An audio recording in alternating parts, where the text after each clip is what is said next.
মিঠির সমস্ত সত্য জেনে ভালোবাসার পাশেই দাঁড়ালো কিষানও। হ্যাপি এভার 70 দেখা যাবে। সম্পূর্ণ জানতে ভিডিওতে একটি লাইক দিয়ে পুরো ভিডিওটি দেখতে থাকুন। গল্পের শুরুতে আমরা দেখতে পাবো কিষানও মিঠির রুমে দেখা করতে চলে এসেছে। কিষানও মনে সন্দেহ নেই মিঠিকে বলে, দেখো মিঠি, গতকাল আমি তোমার সঙ্গে দেখা করতে এসেছিলাম, কিন্তু তুমি আমার সঙ্গে দেখা কেন করলে না? তুমি বলে অসুস্থ। আজ বাধ্য হয়ে নিজে তোমার ঘরে ঢুকে পড়লাম। আমাকে তোকে ঢুকতেই দিচ্ছিল না, জোর করে আসতে হলো। কিষানও এগিয়ে এসে বলে, আচ্ছা বলো তো, তুমি কিসের এত অসুস্থ? আমার সঙ্গে দেখা না করে তুমি কেন ডাক্তারের কাছে গেলে? তুমি কি এর জন্যই বারবার আমাকে জিজ্ঞাসা করছিলে তুমি কাল বের হবে তো? আমার কেন জানি মনে হচ্ছে তোমরা আমার কাছ থেকে কিছু লুকোচ্ছ। কিষানর গলা ভারী করে বলে, আমার স্যার আমাকে কখনোই মিথ্যা কথা বলেনি, কিন্তু আচ্ছা আমাকে মিথ্যা বলেছে, এটা আমি কিছুতেই মেনে নিতে পারছি না। মিঠি তখন চুপ করে থাকে, কিছুই বলতে পারে না। কিষান্য তখন বলতে থাকে, স্যার বলেছিল তুমি নাকি হাড়ের ডাক্তার দেখাতে গিয়েছিলে, অথচ আমি জেনেছি উনি একজন গাইনোকোলজিস্ট। তুমি কেন ওনার কাছে গিয়েছিলে? স্যার আমাকে কেন মিথ্যা বলো? আমি তো নিজেই কার্ডিওলজিস্ট। আমাকে দেখালে কেমন ক্ষতি হতো? আমার মনে হচ্ছে তোমরা আমাকে অ্যাভয়েড করার চেষ্টা করছো। এতদিন আমি এই বাড়ির ভরসা জায়গায় ছিলাম, আজ মনে হচ্ছে আমাকে ধীরে ধীরে তোমরা দূরে সরে দিচ্ছ। আমার মনে হচ্ছে আমাদের মধ্যে একটা গ্যাপ তৈরি হচ্ছে মিঠি, একটা অদৃশ্য দূরত্ব তৈরি হচ্ছে। মিঠি চুপ করে দাঁড়িয়ে থাকে। কিষানও জিজ্ঞাসা করে, তুমি কি আমার থেকে দূরে সরে যেতে চাচ্ছ? মিঠির চোখ নামিয়ে বলে, তোমার যদি মনে হয় আমাদের মধ্যে দূরত্ব তৈরি হচ্ছে, তাহলে তুমি দূরে সরে যেতে পারো। এ কথা শুনে কিষানও একদম চমকে ওঠে। তখন কিষানও বলে, প্লিজ এসব কথা বলো না, তুমি কখনোই বলবে না। আমাকে আর ইন্টারোগেট করবে না মিঠি। তুমি কথাগুলো কিভাবে বলতে পারলে? আমি তোমাকে অনেক ওষুধপত্র দিয়েছি, সেগুলো ঠিকঠাক মতো খাচ্ছ তো? তাহলে তো তোমার অসুস্থ হওয়ার কোনো কথাই নয়। তুমি কেনই ডাক্তারের কাছে গেলে? মিঠি তখন বলে, দেখো, নতুন কাকুর পরিচিত, আর সেজন্যই নতুন কাকু আমাকে সেখানে নিয়ে গিয়েছে। আমি তোমাকে আর কোনো কিছুই বলতে পারিনি। কিষানও তখন বলে, না মিঠি, আমার মনে হচ্ছে তুমি কোনো কিছু আড়াল করার চেষ্টা করছো, কিন্তু সেটা কেন করছো আমি সেটা এখনও বুঝতে পারছি না। বাড়ির প্রত্যেকটা লোক আমার সঙ্গে মিথ্যা কথা বলা শুরু করে দিয়েছে। এমনটা তো আগে কখনো হয়নি। হঠাৎ করে কী এমন হয়ে গিয়েছে? তার উপর তুমি আমার সঙ্গে ঠিক করে কথা বলছো না। আমি তো সব কিছু মেনে নিয়েছি, যে ঘটনা ঘটেছে সেটাও মেনে নিয়েছি। তাহলে এখন তোমাদের মধ্যে যদি আর কোনো কথা লুকিয়ে থাকে, প্লিজ আমাকে বলো। আমাকে কষ্ট দিও না মিঠি। এই ভয়টা আমাকে দিও না যে আমি তোমাকে অ্যাকসেপ্ট করব না। সব কিছু তো আমি মেনে নিয়েছি, তাই না? মিঠি চোখ নামিয়ে ধীরে ধীরে বলে, না তেমন কিছু নেই যেটা আমি তোমাকে বলিনি। সব কথাই তো বলেছে কিষানও। কিষান একটু রাগ আর কষ্ট মেশানো কণ্ঠে বলে, না মিঠি, সব কথা বলনি। ডাক্তারের কাছে যাওয়ার কথাটাও কেন বলনি? আমাকে এতটাই অবিশ্বাস করো কেন? বললে কি এমন হয়ে যেত? আমি তো তোমাকে নিয়ে যেতাম। তোমার যদি কোনো সমস্যা থাকে সব দায়িত্ব তো আমি নেই, তাই না? মিঠির চোখে জল এসে যায়। মিঠি তখন বলে, হ্যাঁ তুমি সব কিছুই করো, আজ তুমি পাশে না থাকলে হয়তো আমি ট্রমা থেকে বের হতেই পারতাম না। কিষানও তখন নরম গলায় বলে, এভাবে বলো না, এটা আমার দায়িত্ব এবং কর্তব্য। দেখো মিঠি, আমি তোমাকে ভালোবাসি। হ্যাঁ, তোমার পিছনে আমি অনেক ঘুরেছি সেটা ঠিক, কিন্তু তুমিও তো আমাকে ভালোবাসো। আমি বলছিলাম কি, আমার বাবা মা এই বাড়িতে আসবে, বিয়েটা তাড়াতাড়ি হয়ে যাবে, কিন্তু তাতেও তোমার আপত্তি কেন মিঠি? তুমি অন্য কিছু ভাবছো, অন্য কোথাও যাওয়ার চেষ্টা করছো। মিঠি কিষানের দিকে তাকিয়ে সত্যি বলতে গিয়েও থেমে যায়। মিঠি তারপর কিষানের হাত ধরে বলে, দেখো, আমি তোমাকে খুব ভালোবাসি, কিন্তু আমি একটু সময় চাই। আমি চাই না এত তাড়াতাড়ি সব কিছু হয়ে যাক। আমাকে একটু সময় দাও, সব ঠিক হয়ে যাবে। কিষানও সন্দেহ মন নিয়ে বলে, তুমি কি আমাকে কিছু বলতে চাও?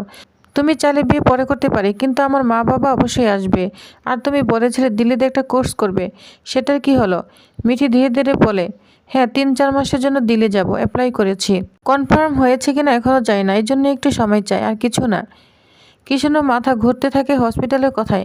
আচ্ছা, স্যার আমাকে মিথ্যা কেন বললো? উনি তো একজন হার্টের ডাক্তার নন, তাহলে কেন বললো? আচ্ছা, এই বিষয়ে আমি নিচে গিয়ে তোমার মা বাবার সঙ্গে কথা বলছি। তখন কিষানও নিচে চলে আসে আর নদন কাকুকে বলে, স্যার, অনেক কথা জমে আছে। আগে আপনারা আমার আর মিঠির বিয়ের ব্যাপারে খুব আগ্রহ দেখাতেন, এখন হঠাৎ করে সব থেমে গিয়েছে। আপনারা আমাকে এড়িয়ে চলছেন কেন?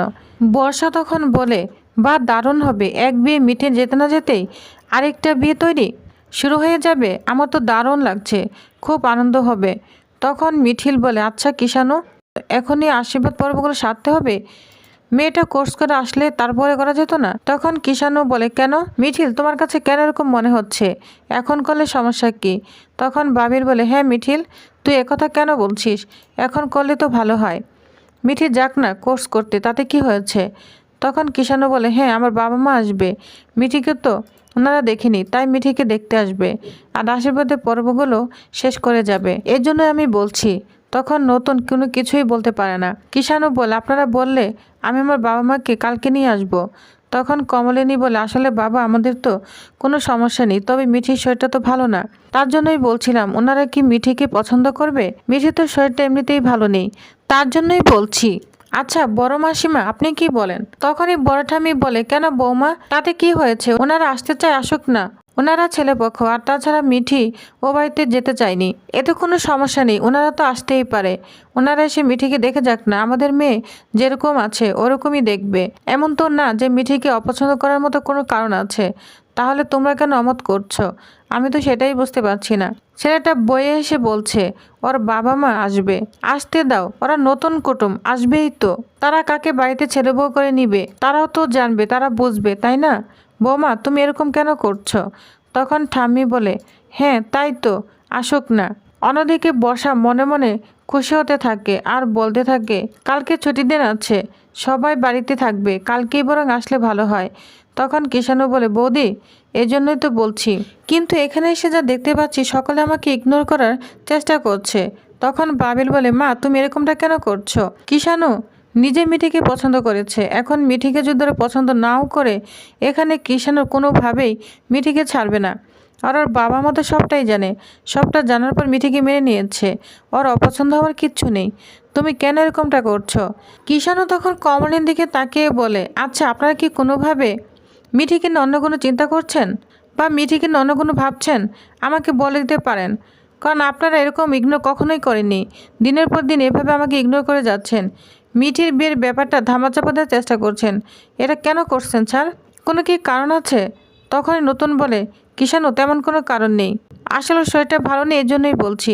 কিষানু তখন বলে, ওকে তো আমি ট্রিটমেন্ট করব। আপনারা কালকে গোপনে অন্য একটা ডাক্তার কাছে নিয়ে গেলেন, সেটা তো একদিন আমি প্রমাণ পাবই, কেন নিয়েছেন, কেন গোপন করেছেন আমার থেকে। এই বিষয়ে আমি এখন আর কোনো কথা বলবো না, কিন্তু আমার বাবা মা তো চায় তার ছেলের বউকে দেখবে, এখানে কেন আপনারা আপত্তি করছেন? তখন কমলিনী বলে, আসলে দিদিভাই আসতে পারবে না, একা হাতে সামলাতে হবে তো, এই জন্যই বলছি।